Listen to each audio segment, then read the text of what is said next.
Because see, all you got to do is speak it and believe it. That's why it says death and life are in the power of the tongue. Because you got the power to say, I can turn from this thing, or I can wallow in this thing. If you wallow, please do not invite me to your pool party. I know that's right. Because I don't want to be a part of it. Misery don't love company over here. Oh, no. If I'm being miserable, I'm going to be miserable with me and Jesus, so Jesus can take my misery away. I ain't inviting you because I don't want you to be miserable with me, because then when I start to get happy, you're going to want to stay miserable and you're going to turn my happiness away. That's right. That's why I had to distance myself from some people this year. Because if you happy, then that's fine.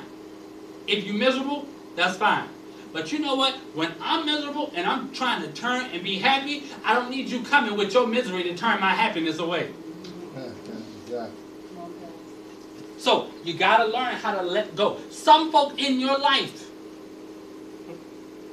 are for a season. Amen. Let them go. Amen. I can stay there for a moment. Mm-hmm. But I think we've heard enough of this let people go thing. Amen. And some of us ain't listening yet, so ain't no need for me to waste my breath and say it again. Oh, Jesus. When you already know. There's some folk in my life that I know God told me to let go. And I'm holding on to them. And I'm wondering why. Why is my life still the way it is? Maybe it's because of the folk you still got. Mm-hmm. The baggage. Here's what I shared with Lady Amber yesterday. I was going down Jefferson Avenue, y'all. I'm trying to tell you, it was about 7 o'clock last night, and all of a sudden the Spirit kicked in, and I began to share some things. We had a deep conversation about some things we had been through, most recently with some family and some friends and whatnot, and I asked her a question. I said, how do you feel since this all happened? And she began to say some things, and one thing she said, it kind of pull that cord that's on the lawnmower, and that thing started up, and I'm trying to take, I know the people that going down Jefferson Avenue be like, who is this boy fussing at? I won't fuss at, I was preaching her a sermon, and I'm trying to tell you, that sermon got good too, because notice in Genesis, Pastor Martinez on that Wednesday night, he began to talk about Abraham and how God told Abraham, leave where you are and go over here. And Abraham, he took Lot with him, right? And Abraham did not see the promises of God because he had Lot attached to him. He was in the right place, but with the wrong people. And the reason, and the thing I said to her was this, maybe sometimes you could be in the right place at the right time, but have the wrong people, and God won't show you the promises. In the right connection. Because some people that are attached to you, you're in the right place, but because there is not there a blessing to see what God's getting ready to do in your life, God will hold up your vision and your blessing because of the fact that he don't want everybody else to see the whole scope of what he's getting ready to do for you.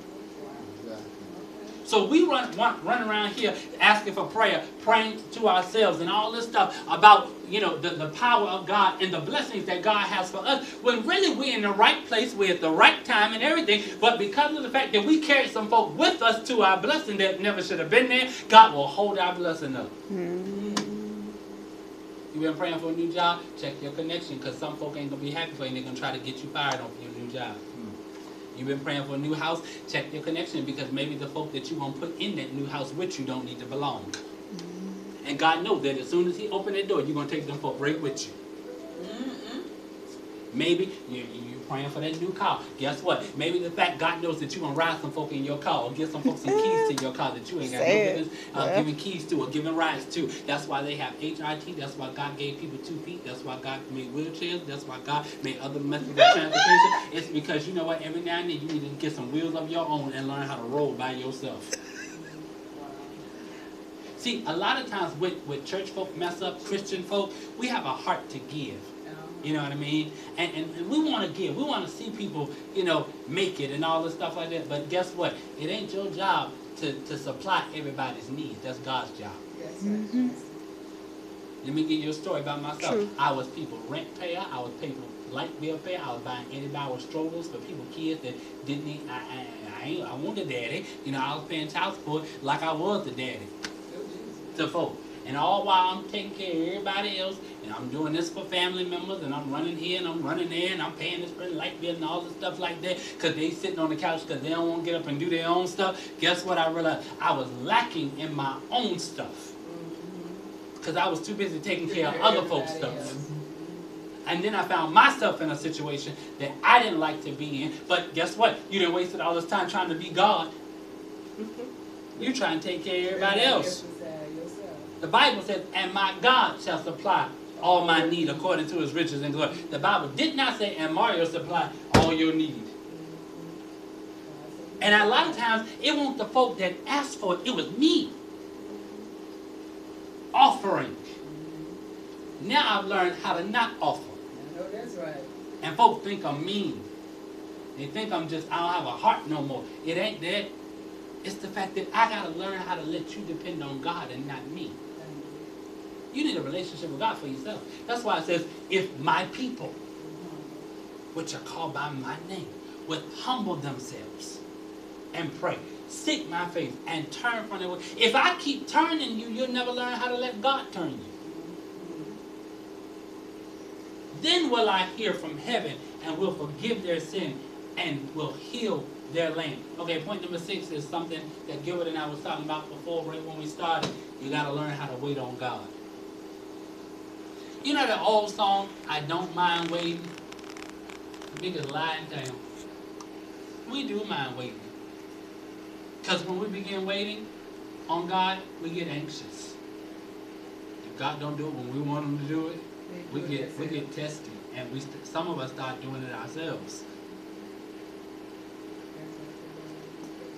Let me tell you, I asked God to allow me to do ministry and real estate full time.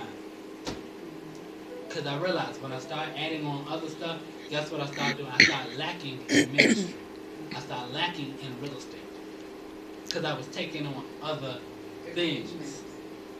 And you know, I even down to this year, I began to, when God won't doing it at my time, or my pace that I wanted him to do it at, I began to add on other things again.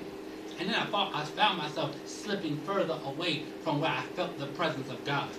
So I had to understand, God, when you do it on your time, I'll be satisfied.